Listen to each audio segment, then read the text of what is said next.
Hello there and welcome. So I've done a video swatching all of the new Derwent Inktense pencils. So I have all 28 of the new colours, and part one we swatch all the colours together. So if you haven't seen that yet and you're interested, it's in the description box below. But for this part two video today, I wanted to compare the new colours to the old set. I know for a lot of people they will buy these open stock, because if you already have the 72 set, it doesn't really make sense to go out and buy the new 100 set of Derwent Inktense, although that is available. And for some people, they just want to try a few colours and just want to get the ones that they need. So we're going to go through the new colours and see which ones we think are really worth a purchase, that there's nothing quite the same or similar to them. So we're starting with this dark mint colour, which is quite an unusual, very warm, almost reddish grey colour, and it really is quite a beautiful colour, this one. And going through the Inktense colours, the original 72 set, there's nothing quite like this one. Now it's essentially a pretty warm minkish grey, so it really does depend on whether these are the kind of colours that you will use a lot, the kind of shades that you work with a lot, not just whether they're different to the other colours. If they're a unique colour, it's only really useful if they're also the kind of colour that you're going to add into your combos to make them worthwhile. This would be beautiful added into a purple combination or a grey combination, or even a pink combination as a shading tone. So it really does depend on whether you work with those kinds of colour blends often. From there we have this storm dust colour, which is quite a deep grey. From the greys that I already have, I'd say it's similar enough to Outliner to not be the end of the world not to have it. So that one really is just for if you want to have this full set. That's not one I would immediately go out and purchase, whereas the dark mink is one that I would, if I was just going for the unusual colours, is one that I would grab. We've also got this asphalt colour. It's essentially a very dark grey brown. To be honest, you could take a brown and a black and get that colour, as long as it's quite a cool tone, and you're quite confident in mixing colours that way. You're going to be able to get, pretty much whatever colour you want.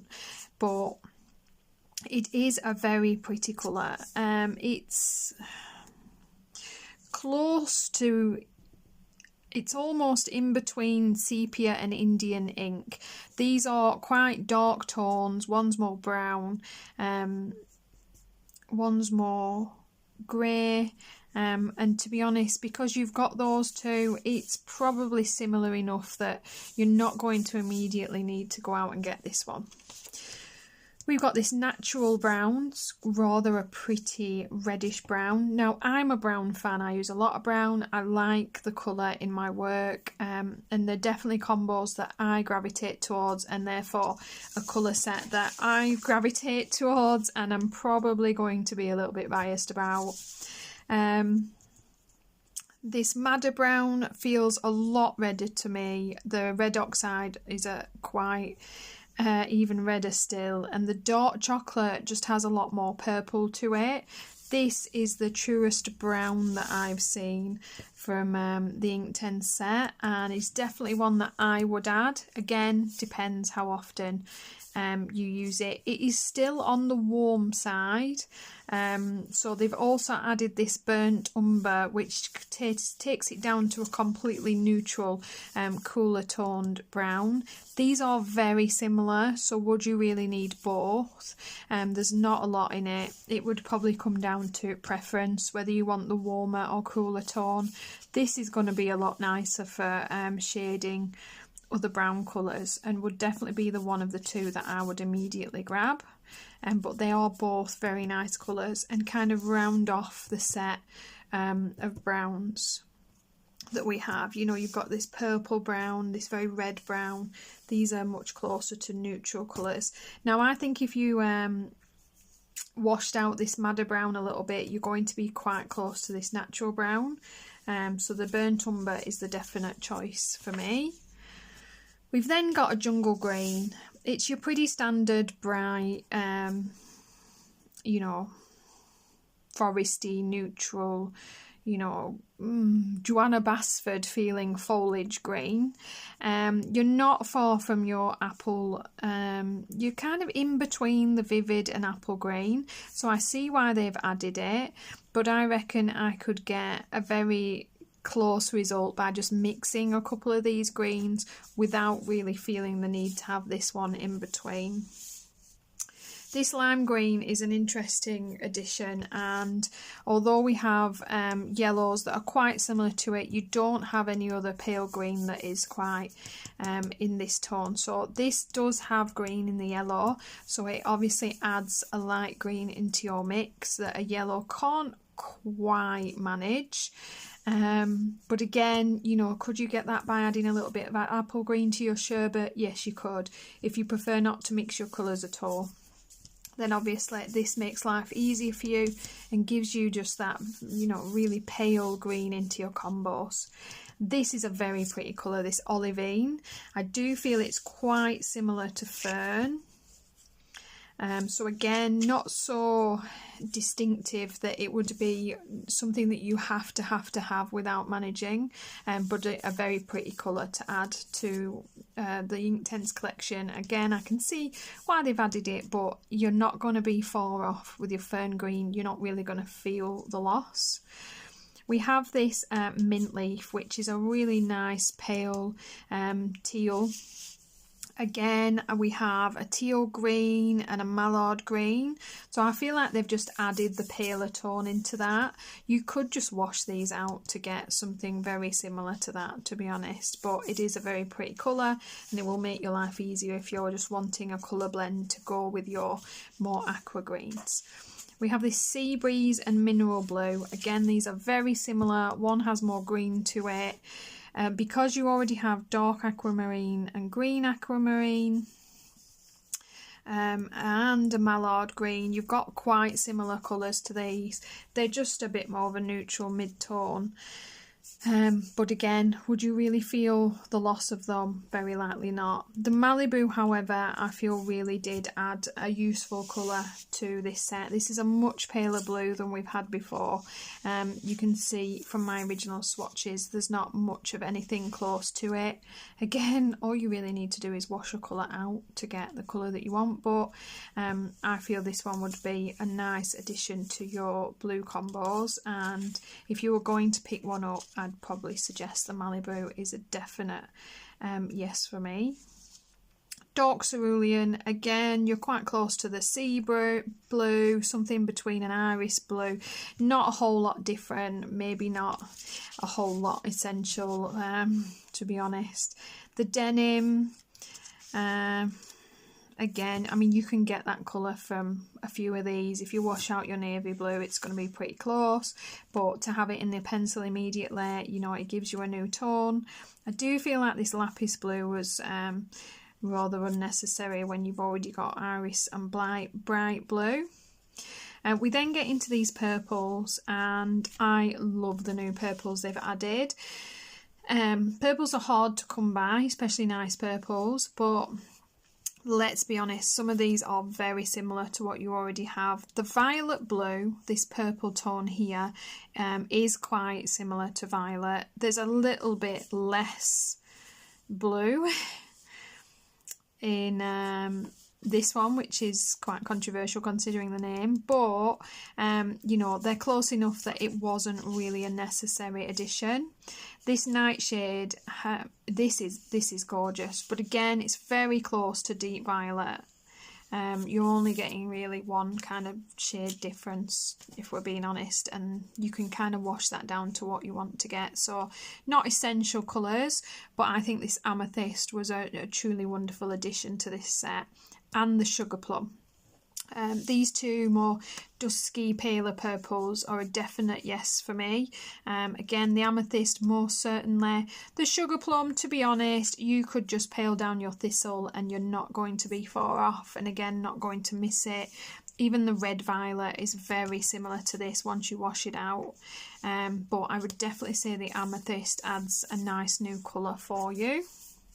This pink flamingo is an absolute yes. This gorgeous, very hot bubblegum, sorry guys, pink with almost a hint of salmon that really washes out into this beautiful baby pink. It's a gorgeous addition.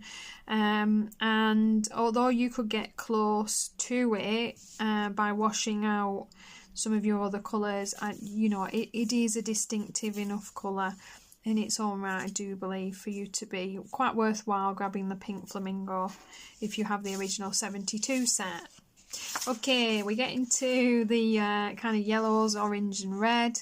Of course, you have Golden Sun. It's like a paler version of golden yellow, maybe a little bit less orange. It's very similar, and you know, as always, once you've got a couple of yellows and oranges, do you need many more? It's not one that I would immediately feel the need to go out and grab. This gold is very similar to the Sicilian yellow. It's just a little bit of a cooler tone. By the time you've got the cadmium yellow and the Sicilian, I don't feel that's a necessary addition immediately to add to your set to really feel like you've gained a whole lot extra. This lemon, this is very nice. Again, this is a bit of a paler yellow, but could you just, you know, water down your sun yellow? Yes, you could. You could pale down your sun yellow and get something quite similar to this, but it is a nice pretty yellow, and obviously they have created a slightly paler tone for the set. We've then got this Persian red. It's quite a nice pinky red. Let's see, I mean, it's ever so slightly different from the other reds, but again, are you really going to miss the difference? Probably not. I'd say it's closest to, it's quite difficult because it is different, probably to the hot red because it's got that bit of pink to it. It is a different colour, it will add a bit of colour to your colour blend, but you know, they're quite similar to the reds we already have. This paprika is a gorgeous colour. It's not far off your tangerine and burnt orange colours, but it is different in its own way. It is a little bit distinct. To be honest, the set of oranges that the Derwent originally had, they're a beautiful range, so you're not really feeling the loss. Probably once you water some of these out, you're going to be very similar to this, but this is a very pretty colour, and it flushes down into a paler colour. Really lovely. I think that's just one of those colours where I would get it because because it's pretty and I want it. But would you feel the loss? Very unlikely. This Wild Flame is an absolutely gorgeous kind of pinky orange. I do feel it's that little bit more pink than tangerine, so it is a little bit different. It has that different undertone to it, so it is a different colour. Again, it is similar, very, very similar, but it is going to give you a different undertoned orange. So out of these, I would say the Wild Flame is the one that I would go for. Orange Sorbet feels... it's like a little bit paler than the tangerine. Again, you could argue that there's a little bit more red to this, and so it is ever so slightly its own colour. It's a beautiful orange and very worth getting. You're gonna have quite similar colours but not the same. And then finally we have this mango colour, and to be fair, I just feel it's just too close to golden yellow to be one that you necessarily need to grab. Once this is washed out, it's not going to look very different at all. So you will see that there's quite a lot of colours in there that maybe aren't something you need to grab immediately. You know, they're not trying to cheat you or trick you. It's quite difficult. You know, the whole point of water activated pencils is you're going to be able to change the tone you get, the shade you get, the depth you get. So they're just trying to give you a simple base of colours to work with. I definitely think the additions of the paler colours is a step in the right direction with this set, and those would be my immediate pickups. And again, this dark mink is just a very unusual colour. I love this burnt umber being more of a neutral cool tone brown for shading. And this wild flame is just a very pretty salmony colour that you don't quite have. And probably the orange sorbet just being that kind of truer, nice, vibrant orange. So yeah guys, I hope this was useful. Obviously this, along with the swatching I've done for this, should help you be able to decide which ones you actually want, which ones you're, if you're on a budget, which ones to pick up first to work your way up to a full set, or maybe not even bother, just get the ones that you really feel you need to add to your colour range. As I said, they do now do the 100 set, so they've already brought out a full set of the 100 colours if you don't have any of these at all. And as always guys, happy colouring. I hope you have an amazing week. If you could give me a thumbs up, I appreciate that very much. And if you have any questions that I've left you with, pop them in the comments down below and I will always get back to you. Thanks for watching.